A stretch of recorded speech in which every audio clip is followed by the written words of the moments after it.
But her death అది ఒక పెద్ద షాక్ అండి. అంటే షాక్ అంటే ఆవిడకి హెల్త్ బాగాలేదా, లేకపోతే was it sudden death? Sudden death. అంటే తనకి యాక్చువల్ ఈ సైడ్ డిసీజ్ అనేది ఎప్పుడు లేదు. అంటే కొన్ని లైఫ్లో అన్ఎక్స్పెక్టెడ్ మూమెంట్స్ అనేటివి అదేనేమో. February 27th నేను అబుదాబి వెళ్ళాను డీజే షూటింగ్కి. అక్కడ 4th నుంచి సాంగ్ స్టార్ట్ అవుతుందని ఎందుకో నేను అక్కడి నుంచి అంటే యూఎస్ వెళ్ళిపోవాలి 11th. సో 15 days అవుతుంది, సరే గ్రాండ్ సన్ కూడా ఉన్నాడు అని మధ్యలో బన్నీకి హరీష్కి నాకు ఏదో బ్యాంక్ పని ఉందని చెప్పేసి 2 days హైదరాబాద్ వచ్చాను.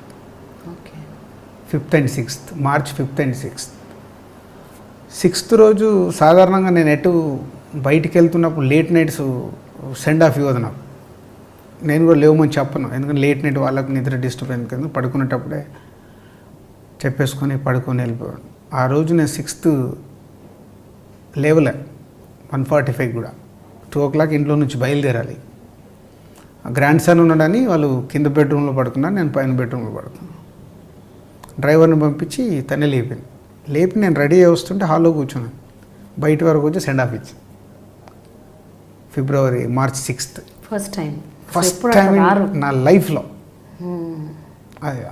Maybe God is design. 5th 6th నేను రావాల్సింది లేకుండే వచ్చాను. వచ్చిన తర్వాత ఆల్ మూమెంట్స్ ఆ 2 days వేరే వర్క్ లేదు, ఇంట్లోనే టైం స్పెండ్ చేశాను. 6th రోజు ఈవినింగ్ గ్రాండ్ సన్ని తీసుకొని మేము ఇద్దరం కార్లో వెళ్ళాం. అలా వెళ్ళాం రౌండ్ అని. నేను ఇంటికి రాగానే వాడు బయట ఆడుతున్నాడు, తీసుకొని వెళ్ళాం.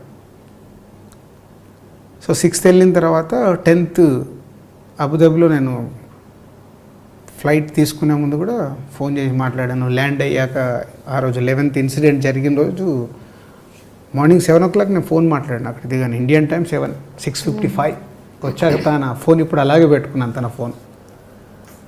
సో March 11th నా కాల్, తర్వాత నా డాటర్ కాల్, ఆ 2 కాల్స్ ఉన్నాయి ఆ రోజు. తర్వాత ఏ కాల్స్ అన్ని మిస్డ్ కాల్స్ ఉన్నాయి. So she's what happened. ఆ రోజు 11th రోజు తను 10th రోజు ఇంట్లో గెట్ టుగెదర్ పెట్టుకుందంట వాళ్ళ మామయ్యలు వాళ్ళందరినీ పిలుచుకొని. షీజ్ 11th చిన్న లూజ్ మోషన్ స్టార్ట్ అయితే రెగ్యులర్గా తనకు కొంచెం టెన్షన్ పడే మనస్తత్వం, దానివల్ల అవుతున్నాయేమో అనుకుంటే కొన్ని మోషన్స్ ఎక్కుంటే అవి మెడిసిన్ ఇచ్చారు. 11 o'clock మా సన్నీలా కూడా వచ్చేసి హాస్పిటల్కి వెళ్దామంటే అప్పుడు ఫ్రెష్ అప్ అయ్యి కొంచెం లిక్విడ్స్ అవి తీసుకొని కొంచెం నార్మల్గానే వీళ్ళు రిలాక్స్ అయిపోయారు. నార్మల్ అయిపోయాక తగ్గిపోయింది. మా గ్రాండ్ సన్తో మళ్ళీ కూర్చోబెట్టుకొని ఆడుకుంది 1 hour, 11:30 to 12:30. తర్వాత పడుకుంటానని తిని కిచిడి లాంటిది కూడా వాళ్ళ మదర్ ఫాదర్ కూడా అంతకుముందు రోజు వచ్చారు. ఆ డిన్నర్ ఉందంటే వాళ్ళు కూడా వచ్చారు. So everyone at home except me. So 3 o'clock వాష్రూమ్కి వెళ్ళేసి వచ్చి సడన్గా కొలాప్స్. సో అప్పటికి వీళ్ళు డౌట్ వచ్చి టక్గా హాస్పిటల్ తీసుకురా. కానీ లూజ్ మోషన్స్ వల్ల మేబీ డిహైడ్రేషన్ అయ్యి షీస్ హార్ట్ కార్డియాక్ అరెస్ట్. అసలు ఇంతకుముందు ఎప్పుడు కూడా 6 months బ్యాకే మేమిద్దరము కేరళలో పాల్కాడ్ వెళ్ళాం.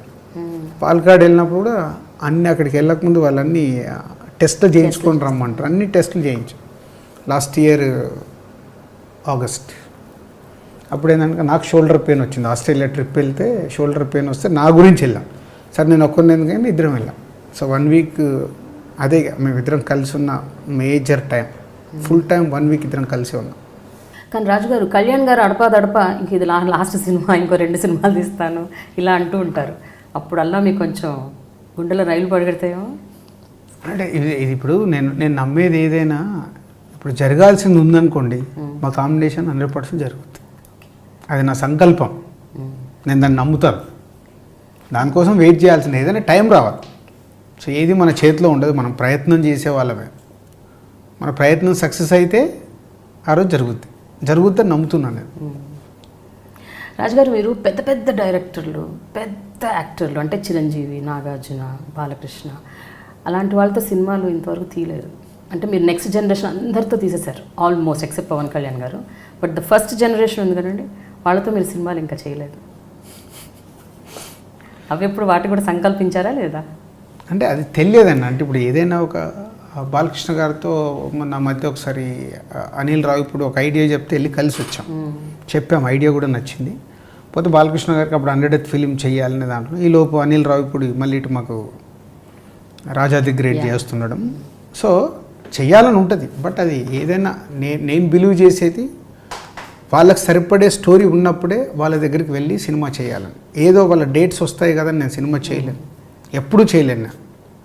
సో నా దగ్గరకు వస్తున్న స్క్రిప్ట్లో వాళ్ళు కనిపించాలి, అరే ఇది వీళ్ళకి బాగుంటుంది అని అనిపిస్తే డెఫినెట్గా lucky is a God gift. అది ఎన్ని స్టార్ హీరోస్, పెద్ద హీరోస్, సీనియర్ హీరోస్ ఎవరి దగ్గరకైనా నేను అపాయింట్మెంట్ తీసుకొని వెళ్ళగలే స్వాతంత్రం నాకుంది. సో అది పెద్ద కథ ఉంటే నేను ఎనీ టైం వెళ్ళిపోవచ్చు. బట్ అదైతే ఉంటుంది చిరంజీవి గారితో, నాగార్జున గారితో ఎప్పటికైనా సినిమా మీ లిస్ట్లో, మీ విష్ లిస్ట్లో. మరి పెద్ద పెద్ద డైరెక్టర్ల సంగతి ఏంటి? వినాయక్ గారితో తప్ప ఆ తర్వాత మళ్ళీ మీరు ఎవరితోనూ పెద్ద డైరెక్టర్స్తో? పూరి జగన్నాథ్తో అనుకున్నాము, ట్రావెల్ చేసాం కానీ మెటీరియలైజ్ కాలేదు. సీను వైట్లాకి యాక్చువల్ తన ఆనందం సినిమా అప్పుడే నేను అడ్వాన్స్ ఇచ్చాను, అది మెటీరియలైజ్ అవ్వలేదు. ఈ జగడమ్ము సినిమా ఇందాక చెప్పినప్పుడు మ్యాచ్ కానప్పుడు రాజమౌళి గారి దగ్గరికి వెళ్ళి అడిగితే రాజమౌళి గారు ఒక మంచి మాట అన్నారు,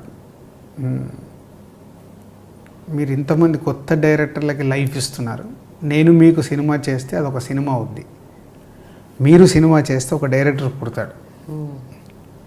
అంటే ఎందుకో రాజమౌళి గారు ఆ మాట అన్న తర్వాత నేను అక్కడ నిజంగా నాకు ఒక ఇన్స్పిరేషన్ వర్డ్ అది.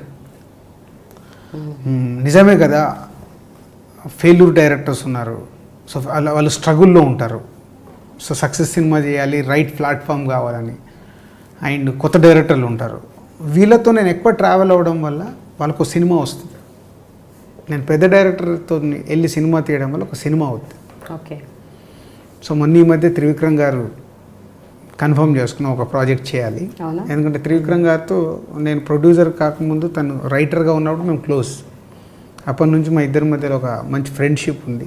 ఓకే. సో మొన్నే అనుకున్నాం. మీరు ఫ్యామిలీ ఎంటర్టైనర్స్, లవ్ స్టోరీస్ ఎక్కువ తీస్తున్నారు, మరి వేరే జానర్స్ ఏం ట్రై చేయరా? Horror, thriller? అంటే అదేనండి నా బ్లడ్లో లేని నేను ప్రయత్నం చేయడం వేస్ట్. అంతేనా? నా బ్లడ్లో లేదు అది. ఓకే. లేని అనవసరంగా ఏదో. రాజుగారు ఓన్లీ ప్రేమను పంచుతారు అంతే, విశాలమైన హృదయం. హోల్ ఫ్యామిలీ వెళ్ళి మా సినిమాని ఎంజాయ్ చేయాలి, పోతే ఎప్పటికప్పుడు ట్రెండ్ని పట్టి ఫాలో అవుతూ షిఫ్ట్ అవుతూ ఉండాలి.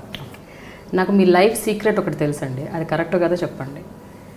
మీరు అద్భుతంగా పాటలు పాడతారని విన్నాను. అభినందన అనే ఒక సినిమా పాటల కాంపిటీషన్లో మీరు పార్టిసిపేట్ చేసి, అవునా? మరి మీరు ఒక పాట పాడితే అభినందన పాటే పాడండి.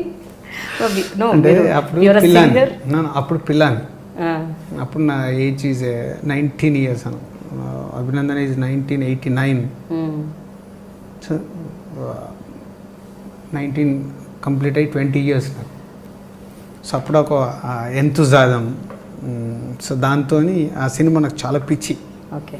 అభినందన, మైనే ప్యార్ కియా, గీతాంజలి కరెక్ట్ నేను టీనేజ్ నుంచి షిఫ్ట్ అవుతున్నప్పుడు వచ్చిన సినిమాలు. ఆ 3 సినిమాల ప్రభావం నా పైన చాలు, అందుకని అలాంటి సినిమాలు తీస్తున్నారు. మేబీ ఐ ఉండొచ్చు.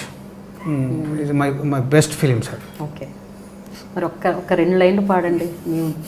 అసలు అంటే మీరు సింగింగ్ కాంపిటీషన్కి వెళ్ళారంటే I'm sure you must be a great singer. అది 30 years. ఏదైనా మామూలు పాడుకోవడం కాదు కదండి, కాంపిటీషన్కి వెళ్ళి పాడారు.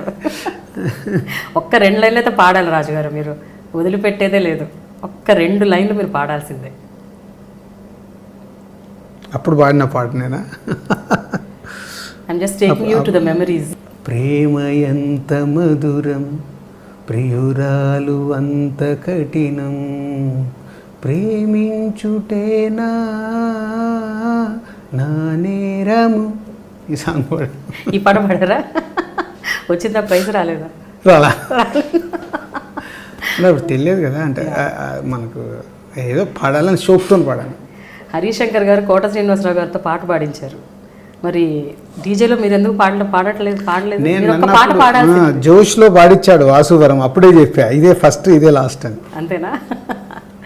Okay. Thank you so much Raju garu. మీ దువ్వాడ జగన్నాథం బ్లాక్ బస్టర్ కావాలి. మీ 25th film should be really really big hit and more films to go and you should be one of the most successful producers even further. Thank you.